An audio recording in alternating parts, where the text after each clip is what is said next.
Bom, eu vou explicar um pouco sobre a refração das ondas.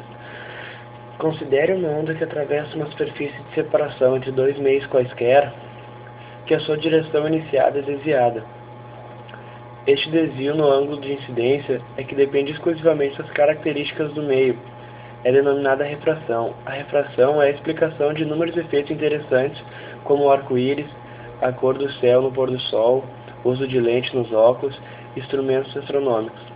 A lei básica que regulamenta a refração é chamada de Lei de Snell-Descartes, onde relaciona os ângulos de incidência I e penetração R, com os índices de refração relativos entre os meios em questão.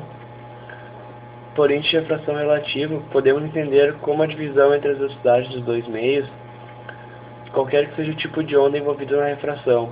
Sua frequência não se altera, o mesmo não ocorre com a velocidade e o comprimento de onda.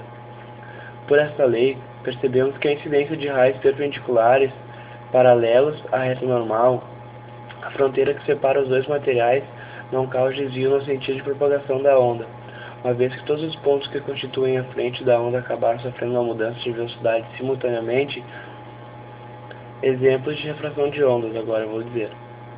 Cintilação das estrelas. De um modo geral, ao se observar as estrelas numa noite sem nebulosidade, verificaremos que esses objetos apresentam rápidas e bruscas alterações de brilho e cor. Essas cintilações são resultado das incessantes movimentações das massas grossas, componentes das diferentes camadas da atmosfera terrestre. Por causa disto, essas cintilações são tanto menores quanto mais calmas estiverem as camadas, e quanto mais curto for o caminho percorrido pela luz ao atravessar a atmosfera. Deste modo, a cintilação é maior ao nível do mar do que nas altas montanhas. Da mesma forma, no horizonte, a luz da estrela atravessa uma maior quantidade de ar. Sua cintilação é maior em contrapartida no zenite. A quantidade de ar atravessada pelos raios de luz são os menores e, consequentemente, a cintilação da estrela é menor. Arco-íris. O arco-íris é um dos mais belos espetáculos da natureza, resultante da combinação da dispersão, reflexão e refração dos raios de luz em gotículas de água em suspensão na atmosfera. A luz incidente numa gotícula de água esférica acaba sofrendo refração e uma consequente dispersão, uma vez que a velocidade das ondas luminosas depende da frequência do meio. Quando um raio luminoso de uma certa cor efetuar seu desvio total máximo, significará que todos os outros de comprimento de onda próximos emergirão da gota muito juntas, reforçando a cor numa direção específica. Para a luz vermelha, o reforço acontece quando o ângulo entre a gota, o observador e o plano horizontal for de 42 graus. Já para a violeta, este ângulo é menor, 40 graus, sendo que as outras cores possuem valores intermediários entre essas duas cifras. Vou dizer um pouco sobre as posições aparentes dos astros. Os raios provenientes de um corpo celeste, planeta ou estrela, sofrem um desvio ao passar pela atmosfera terrestre. Deste modo, existe nos objetos celestes um desvio na verdadeira posição dos mesmos, salvo em exceção com a luz incidindo perpendicularmente às camadas. Isso acontece porque a atmosfera não é um meio homogêneo, por apresentar grandes diferenças em sua densidade, tornando-se menos densa à medida que a altitude aumenta. Consequentemente, quanto maior a altitude, menos será o valor do índice de refração do ar. Deste modo, um raio de luz proveniente do espaço segue uma trajetória curvilínea.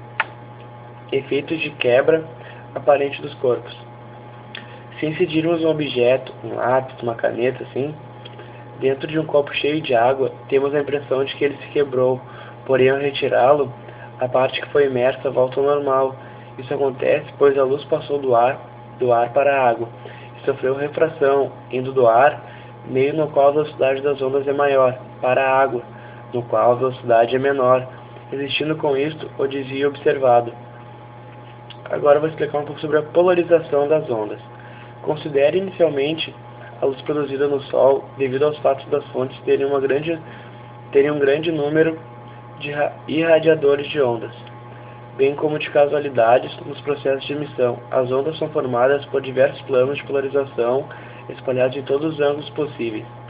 Estas ondas são chamadas de ondas naturais ou não polarizadas.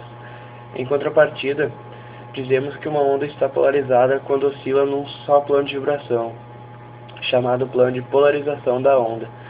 Existem na natureza processos que permitem separar determinados planos de vibração do feixe das ondas não polarizadas, isto é, conseguindo com um dispositivo denominado polarizador, que só deixa passar os componentes paralelos ao seu eixo óptico dos planos de vibração das ondas incidentes. Uma grande variedade de polarização óptica são construídos e vendidos comercialmente.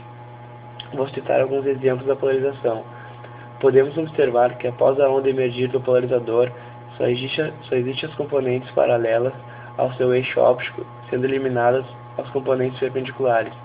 É muito corriqueiro também o uso de um segundo polarizador que se situa logo em seguida do primeiro, com a finalidade de assegurar que a onda emergente esteja realmente polarizada.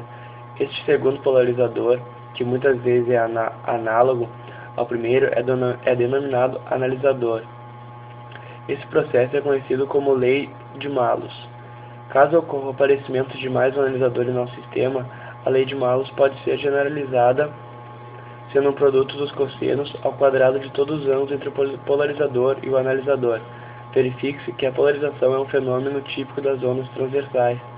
Sendo assim, podemos concluir que o som jamais poderá ser polarizado, enquanto que todo o aspecto eletromagnético de luz, ultravioletas, raio-x, infravermelho, raios gamas, ondas de rádios, ondas de micro-ondas, podem ser polarizadas por se tratarem de ondas transversais. Deste modo, a fração entre a intensidade da luz polarizada verticalmente, que incide na amostra, e a intensidade da luz polarizada horizontalmente, que sai da amostra, é medida pela quantidade de moléculas que rotacionaram durante a excitação óptica. Uma amostra que contenha fluorofosfato emite a luz despolarizada, pois não pode rotacionar durante a excitação óptica.